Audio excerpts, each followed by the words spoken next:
नमस्कार साथियों, आज हम आए हुए हैं टैली सीखने के लिए। जी हाँ, टैली एक बहुत ही पॉपुलर और एक बहुत ही जाना पहचाना नाम है आज अकाउंटिंग के क्षेत्र में। और इस सॉफ्टवेयर का यूज़ आज हर छोटे छोटा और बड़े से बड़ा व्यापारी कर रहा है। तो चलिए आज हम शुरुआत करते हैं टैली को सीखने की। तो जब भी आप टैली सीखने जाते हैं और यदि आप किसी को बताते हैं कि मैं टैली सीखने जा रहा हूँ, तो वो व्यक्ति आपसे एक बहुत ही साधारण सा क्वेश्चन कर सकता है, पूछ सकता है कि टैली है क्या। तो आप उसको केवल एक लाइन में आंसर दे सकते हैं। आप कह सकते हैं टैली एक अकाउंटिंग सॉफ्टवेयर है। तो इस पूरी लाइन के अंदर दो प्रमुख शब्द हमारे सामने आए, एक अकाउंटिंग और दूसरा सॉफ्टवेयर। तो चलिए हम पहले सॉफ्टवेयर से शुरुआत करते हैं। देखिए, सॉफ्टवेयर एक ऐसा प्रोग्राम है जो कंप्यूटर के अंदर डिजाइन किया जाता है किसी विशेष कार्य को करने के लिए। उदाहरण के लिए यदि हम बात करें हमारे एंड्रॉयड फोन के अंदर व्हाट्सएप की, फेसबुक की या फिर किसी भी अन्य ऐप की, जो इसका उपयोग किया जा रहा है एक विशेष प्रकार के काम को करने के लिए। जैसे हमारे कंप्यूटर्स के अंदर हम एक्सेल यूज करते हैं, वर्ड यूज करते हैं या फोटोशॉप यूज करते हैं। तो इन सारे के सारे सॉफ्टवेयर्स का यूज एक विशेष कार्य को करने के लिए किया जा रहा है। ठीक उसी प्रकार अकाउंटिंग के क्षेत्र में जब हमें अकाउंटिंग की जो भी प्रक्रिया होती है उसको कंप्यूटर के माध्यम से कंप्लीट करना है, तो उसके लिए विशेष प्रकार के सॉफ्टवेयर डिजाइन किए जाते हैं, जिसमें से टैली एक बहुत ही प्रमुख और सबसे ज्यादा यूज किया जाने वाला सॉफ्टवेयर है। तो सॉफ्टवेयर को यदि हम कंप्यूटर की भाषा में समझें तो एक प्रोग्राम है, इंस्ट्रक्शंस का सेट है जो विशेष कार्य के लिए लिखा गया है। तो चलिए अब हम बात करते हैं अकाउंटिंग के बारे में। अकाउंटिंग क्या है? किसी भी बिजनेस के अंदर होने वाले वित्तीय लेन देन अर्थात पैसों के संबंधित लेन देन को जब हमें रिकॉर्ड करना होता है तो उसे हम अकाउंटिंग कहते हैं। तो अकाउंटिंग की यदि हम बुक्स की भाषा की बात करें, जो बुक्स में लिखी रहती है, तो उसके अकॉर्डिंग किसी भी बिजनेस ट्रांजैक्शन को आइडेंटिफाई करना, रिकॉर्ड करना, समराइज करना, एनालाइज करना और उसकी रिपोर्ट्स को इंटरप्रिटेट करना, यह अकाउंटिंग कहलाती है। मैं फिर से रिपीट कर रहा हूं, किसी भी बिजनेस में होने वाले ट्रांजैक्शंस, फाइनेंशियल ट्रांजैक्शंस को आइडेंटिफाई करना, रिकॉर्ड करना, समराइज करना, एनालाइज करना और उसकी रिपोर्ट्स को इंटरप्रेट करना बिजनेस के हिसाब से। तो ये सब चीजें कहलाती हैं अकाउंटिंग।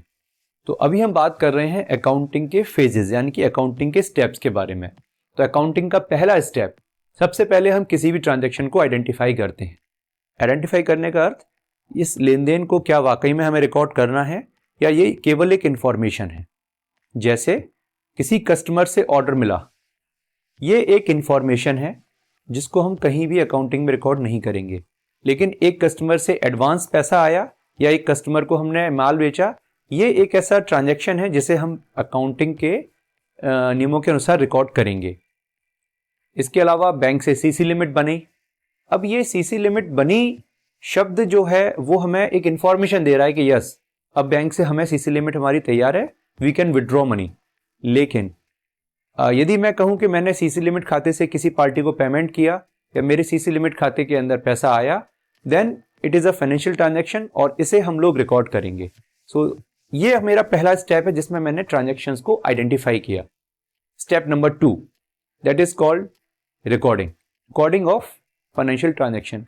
इस स्टेप के लिए हम यूज करते हैं जर्नल एंट्रीज का। तो जर्नल एंट्रीज के कुछ रूल्स होते हैं जिन्हें हम आगे समझेंगे, जिसमें हम डेबिट क्रेडिट से रिलेटेड काफी रूल्स सीखेंगे। तो हम इसके अंदर डेबिट और क्रेडिट्स के अकॉर्डिंग किसी भी ट्रांजैक्शन को रिकॉर्ड करेंगे। तीसरा स्टेप होता है समराइज करना, अर्थात हम उन ट्रांजैक्शंस को लेजर्स में पोस्टिंग के माध्यम से अलग अलग खातों के अंदर रिकॉर्ड करेंगे, ताकि हम किसी पर्टिकुलर व्यक्ति, किसी पर्टिकुलर वस्तु या किसी पर्टिकुलर खर्चे या इनकम का लेजर का बैलेंस तुरंत देख पाएं। चौथे स्टेप में हम इस पोस्टिंग के बाद हमारे द्वारा की गई अकाउंटिंग के जो फर्स्ट स्टेप है बुक कीपिंग है, लाइक अभी हम लोगों ने किया जर्नल एंट्रीज और लेजर पोस्टिंग, तो इसकी अर्थमेटिकल एक्यूरेसी चेक करने के लिए हमें एक स्टेटमेंट तैयार करना पड़ता है, that is called trial balance. Trial balance is a statement जहां हम दोनों डेबिट और क्रेडिट के अकाउंट्स के बैलेंसेस को टैली करते हैं, क्या वो अर्थमेटिकली ठीक है, दोनों बराबर आ रहे हैं। पांचवा स्टेप हमारा होता है ट्रेडिंग अकाउंट। व्यापार से रिलेटेड, सेल परचेज से रिलेटेड जितने भी ट्रांजैक्शंस हुए उसके आधार पर हम एक ट्रेडिंग अकाउंट तैयार करते हैं। हमारा छठवां स्टेप है profit and loss account. Ultimately पूरे साल भर बिजनेस में जो ट्रांजैक्शंस किए उससे जो हम निकल के आने वाला है वो क्या है, या तो लॉस या प्रॉफिट। तो ये आइडेंटिफाई करने के लिए हमें एक फाइनल रिपोर्ट बनानी पड़ती है, दैट इज कॉल्ड प्रॉफिट या लॉस अकाउंट, जिसके द्वारा हमें नेट प्रॉफिट या नेट लॉस का पता चलता है व्यापार में। और सबसे महत्वपूर्ण और सबसे अंतिम रिपोर्ट होती है किसी भी व्यापार में, वो है उसकी फाइनेंशियल पोजीशन बताने वाली बैलेंस शीट। तो अकाउंटिंग के अंदर हम इन 7 स्टेप्स के द्वारा पूरे बिजनेस का लेखा जोखा ज्ञात करते हैं, और यही पूरे स्टेप्स हमें अकाउंटिंग के दौरान सीखने हैं। तो अब हमारे सामने प्रश्न होता है, सर ये बिजनेस क्या होता है? हमने तो कभी देखा नहीं, हमने तो कभी सुना नहीं। बिजनेस एक या एक से अधिक लोगों द्वारा मिल करके कोई ऐसी एक्टिविटी करना, कैसी? कोई कमर्शियल, प्रोफेशनल या कोई भी इंडस्ट्रियल एक्टिविटी जिसके अंदर कुछ हम मैन्युफैक्चरिंग करें, कुछ चीज़ों को बनाएं। इस तरह की कोई भी एक्टिविटी करना जिसका मुख्य उद्देश्य है प्रॉफिट कमाना, लाभ कमाना, तो हम उसको कहते हैं बिजनेस। क्या है बिजनेस? बिजनेस कोई भी ऐसा कार्य जिसका मुख्य उद्देश्य है प्रॉफिट कमाना, और वो कार्य किसके द्वारा किया जा रहा है? हो सकता है एक पर्सन द्वारा हो या कुछ लोगों द्वारा मिलकर किया जा रहा हो, तो ऐसा हर एक्टिविटी कहलाएगा बिजनेस। तो इस बिजनेस को करने के लिए हमें क्या करना होगा? एक ऑर्गेनाइजेशन बनाना होगा। कितने लोगों का? एक अकेले व्यक्ति का भी हो सकता है, एक से ज्यादा लोगों का भी ऑर्गेनाइजेशन हो सकता है। तो सर ये ऑर्गेनाइजेशन फिर कितने प्रकार के होते हैं? ऑर्गेनाइजेशन में सबसे पहले हम बात करते हैं प्रोप्राइटरशिप की। जी हाँ, जब भी आपको व्यापार करना है तो सबसे पहले आप, यदि एक अकेले व्यक्ति हैं और आप खुद से व्यापार शुरू करना चाहते हैं, तो आप कहलाएंगे प्रोप्राइटर, और इस तरह का बिजनेस कहलाएगा प्रोप्राइटरशिप। अरे शिप से मुझे याद आया, जब भी हम किसी शिप को देखते हैं, अर्थात किसी नदी में या किसी समुद्र में तैरती हुई नाव को देखते हैं, तो उस पर कई बार आपने देखा होगा एक अकेला व्यक्ति बैठा हुआ है। तो क्या ख्याल आता है? अरे ये नाव कहीं डूब गई तो बेचारे व्यक्ति का क्या होगा? बिजनेस में भी यही हाल है। यदि इस नाव के ऊपर एक अकेला व्यक्ति बैठा हुआ है, तो इसका अर्थ यह है कि यदि वो मौसम का आनंद लेगा, यदि वो लहरों का आनंद लेगा, तो इस अकेला व्यक्ति को मिलेगा, और यदि इस नाव के साथ कोई दुर्घटना होती है तो ये अकेला व्यक्ति ही इस नाव के साथ डूबेगा। ठीक उसी प्रकार यदि बिजनेस बहुत अच्छा चल रहा है, बहुत अच्छा प्रॉफिट आ रहा है, तो इसका लाभ केवल उस एक व्यक्ति को, जैसे हमने क्या बोला, प्रोप्राइटर को मिलेगा। और यदि बिजनेस के अंदर कोई लॉस होता है, कोई भी अनहोनी होती है, तो भी पूरा का पूरा रिस्क, पूरा का पूरा नुकसान किसको झेलना पड़ेगा? उस अकेले व्यक्ति को। इसलिए हमने बोला कि शिप पर जो बैठा हुआ प्रोप्राइटर है, तो इसीलिए हमने शिप को बोला प्रोप्राइटरशिप।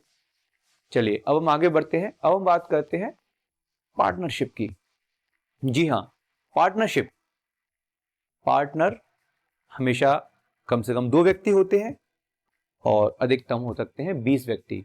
पार्टनरशिप अधिनियम की धाराओं के अकॉर्डिंग के अनुसार पार्टनरशिप में अधिकतम 20 व्यक्ति, कम से कम 2 व्यक्ति हो सकते हैं। तो अगेन फिर से वही उदाहरण हमारा जीवित हो उठा। शिप, देखिए नाव, इस पर कम से कम 2 लोग होने चाहिए, अधिकतम 20 लोग हो सकते हैं। और फिर से वही बात कि यदि इस पार्टनरशिप में यदि एंजॉय लेंगे तो सारे लोग लेंगे, यदि सबको आनंद आएगा तो सभी लोगों का आएगा, और यदि नाव को कुछ भी होता है, नाव डूबती है, तो ये सारे लोग डूबेंगे। पार्टनरशिप बिजनेस में भी यही होता है। जो रिस्क है बिजनेस की, जो लायबिलिटीज हैं, जो दायित्व हैं, वो केवल एक पर्सन का नहीं है, सारे पर्सन्स के ऊपर है। जो लाभ होगा वो भी सारे पर्सन्स को मिलेगा। तो इस प्रकार से अभी हमारे सामने 2 मुख्य मॉडल हैं, ऑर्गेनाइजेशंस हैं बिजनेस करने के। पहला है प्रोप्राइटरशिप एंड दूसरा है पार्टनरशिप। अब हम बात कर रहे हैं आपसे तीसरे ऑर्गेनाइजेशन टाइप के बारे में, जिसका नाम है कंपनी। जी हाँ, कंपनियां 2 प्रकार की होती हैं। नंबर 1 प्राइवेट लिमिटेड कंपनीज, जिसे हम पीवीटी एलटीडी भी लिखा हुआ देखते हैं कई जगह पर। दूसरा होता है पब्लिक लिमिटेड कंपनीज, जहां कभी भी आपको किसी भी पब्लिक लिमिटेड कंपनी में पब्लिक वर्ड नहीं मिलेगा, उसके नाम के आगे केवल आपको मिलेगा लिमिटेड वर्ड। मैं उदाहरण देता हूं, JK tyre limited, KS oils limited. ठीक इसी प्रकार हम बात कर रहे हैं प्राइवेट लिमिटेड कंपनीज में, जैसे Tally solutions private limited, Tally education private limited, अब प्राइवेट लिमिटेड कंपनीज का अर्थ है कि जिसमें कुछ लोगों ने मिलकर के अपना एक बिजनेस मॉडल खड़ा किया है और उसको एक कंपनी की तरह रजिस्टर्ड किया हुआ है।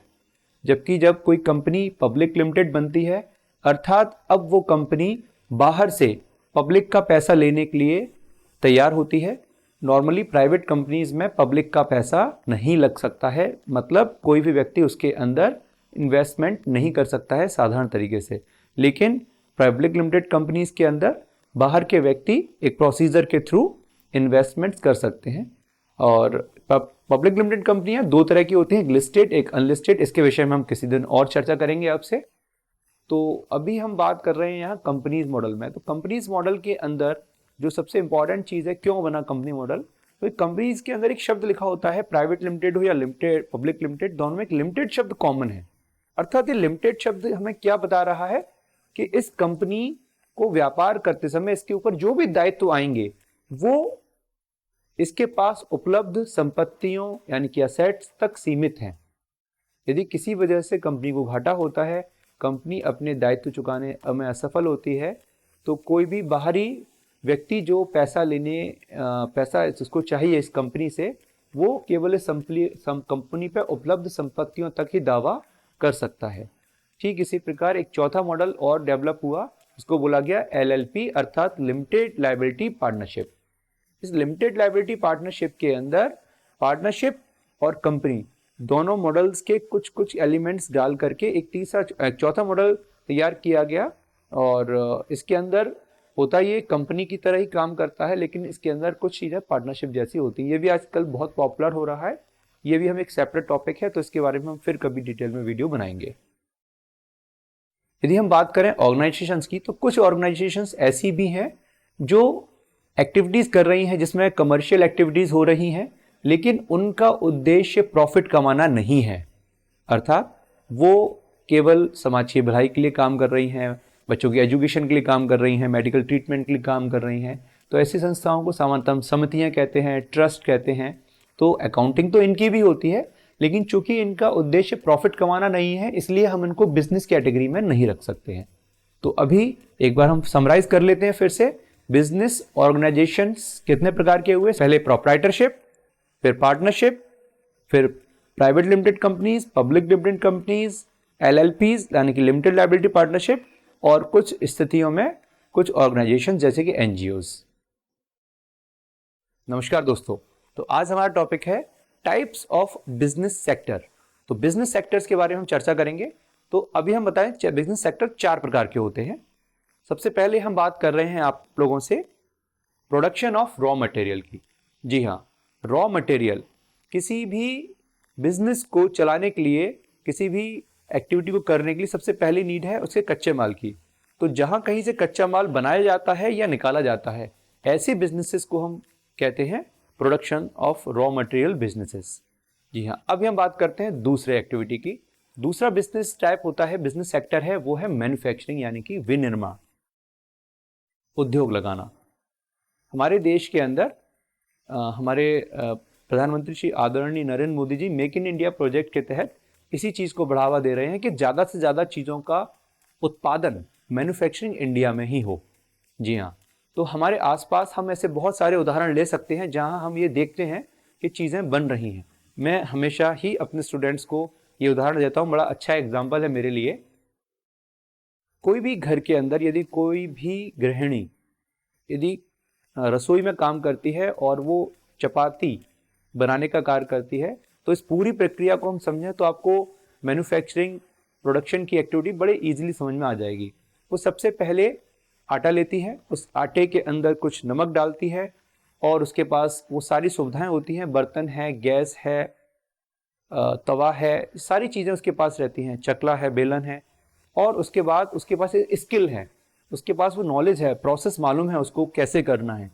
फिर वो उसी हिसाब से पानी लेकर के आटा गूंथती है और फिर रोटियां बेलना शुरू करती है, तवे पर डालती है, सेकती है और फाइनली उनको सेक करके एक बर्तन के अंदर स्टोर कर देती है। और जब भी कोई भी घर का सदस्य आता है खाना खाने के लिए तो उन्हें वो सर्व कर देती है, उन्हें परोस देती है। किसी भी मैन्युफैक्चरिंग बिजनेस के अंदर आप देखें तो यही प्रक्रिया फॉलो हो रही है। जैसे हम उदाहरण लें आटा बनाने की यूनिट। आटा बनाने की यूनिट के अंदर आप देखेंगे सबसे पहले कच्चे माल के रूप में गेहूं खरीदा जाता है। अब गेहूं खरीद के किसी गोडाउन में स्टोर कर दिया, उसको वेयर हाउस कहते हैं हम लोग। अब जब फैक्ट्री चलती है, मशीनों में गेहूं डालना होता है, तो वही गेहूं छन के साफ होकर के कन्वेयर्स के द्वारा फैक्ट्री में पहुंचता है और मशीनों में जाके गिरता है। मशीनों में ऑपरेटर्स लगे हुए हैं और वो इस गेहूं को पिसने के बाद और प्रॉपर चैनल के द्वारा उनको कट्टों पैक करके और फाइनली पैक करके फिनिश गुड गोडाउन्स के अंदर रख दिया जाता है। और जब कभी भी मार्केट से डिमांड आती है, गाड़ियों में लोड होकर के ये पूरा मटेरियल मार्केट में सप्लाई होने के लिए चला जाता है। तो देखिए कितना आसान है मैन्युफैक्चरिंग की प्रोसेस। आप इस चीज़ को अपने आसपास होते हुए कहीं भी देख सकते हैं, चाहे चाय का एग्जाम्पल हो, शर्ट्स सिलने का एग्जाम्पल हो, बिस्किट बनाने की फैक्ट्री हो, अगरबत्ती बनाने की फैक्ट्री हो, मोमबत्ती बनाने की फैक्ट्री हो, किसी भी एग्जाम्पल में आप देखेंगे बड़ी आसानी से आप इस चीज़ को रिलेट कर पाएंगे। तीसरे तरह की एक्टिविटी होती है ट्रेडिंग एक्टिविटी। देखिए इस आपके आसपास जितने भी बिजनेसेस हो रहे हैं उसमें से ज़्यादातर लोग एक ही काम कर रहे हैं, ट्रेडिंग। वो क्या करते हैं, वो किसी बड़े दुकानदार से, होलसेलर से सामान खरीद के लेकर आएंगे और उसको आगे अपना मार्जिन रखते हुए, खर्चों को मैनेज करते हुए और उस सामान को आगे बेचते हैं। इस प्रक्रिया को हम कहते हैं ट्रेडिंग। जब ये छोटे लेवल पर होती है, यानी कि आप किसी दुकानदार पर गए, आपने उससे एक शर्ट मांगी, एक पेयर शूज मांगे, या आपने एक उससे कैलकुलेटर मांगा, तो उसने क्या किया, आपको, इसको हम बोलते हैं रिटेल की शॉप, जहां वो एक एक पीस करके आपको बेच रहा है। दूसरी तरफ जब हम किसी बड़े दुकानदार से इकट्ठा एक साथ क्वांटिटी में माल खरीद के लेकर आते हैं, तो हमारी भाषा में उसको बोलते हैं थोक की दुकान, अर्थात होलसेलर।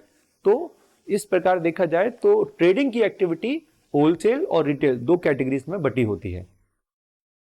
ये होलसेल का काम ज्यादातर लोग कर रहे हैं और इसके लिए बहुत बड़े सेटअप की आवश्यकता नहीं होती है, कम पूंजी में भी इस व्यापार को किया जा सकता है।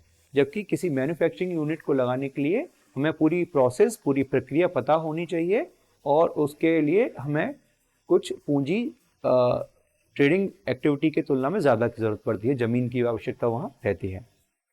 अब बात हम करते हैं सबसे आखिरी और सबसे महत्वपूर्ण चीज़, वो है सर्विस। जी हाँ, एक इनटेंजिबल प्रोडक्ट जिसके अंदर हम अपने स्किल्स, नॉलेज के द्वारा किसी भी पर्सन को उसके प्रॉब्लम को सॉल्व करने में मदद करते हैं। जैसे हम बात करें एक डॉक्टर की, तो डॉक्टर क्या करता है, उसकी एक्सपीरियंस, नॉलेज के बेसिस पर वो ट्रीटमेंट करता है। तो ये एक प्रकार की सर्विस प्रोवाइड कर रहा है और इस सर्विस को देने के लिए उसके पास कुछ एक्सपर्टाइज है, नॉलेज है, एक्सपीरियंस है। यदि हम बात करें एक वकील की, एक इंजीनियर की, आर्किटेक्ट की, या एक ब्यूटिशियन की, या हम बात करें किसी इलेक्ट्रीशियन की, या हम बात करें किसी भी रिपेयरिंग मेंटेनेंस वाले की, मैकेनिक की, तो सभी लोग क्या कर रहे हैं, इनके पास उस पर्टिकुलर काम को, एक विशेष काम को करने की योग्यता है, दक्षता है, उसके आधार पर वो आपको अपनी सर्विसेज दे रहा है और उसके बदले वो पैसे लेता है। तो किसी भी बिजनेस को करने के लिए बिजनेस के जो सेक्टर्स हैं उनको हम इन 4 कैटेगरी में बांट सकते हैं। Number 1 production of raw material business, number 2 manufacturing business, number 3 trading business and number 4 is service business. चलिए तो मिलते हैं फिर आपसे नेक्स्ट वीडियो में।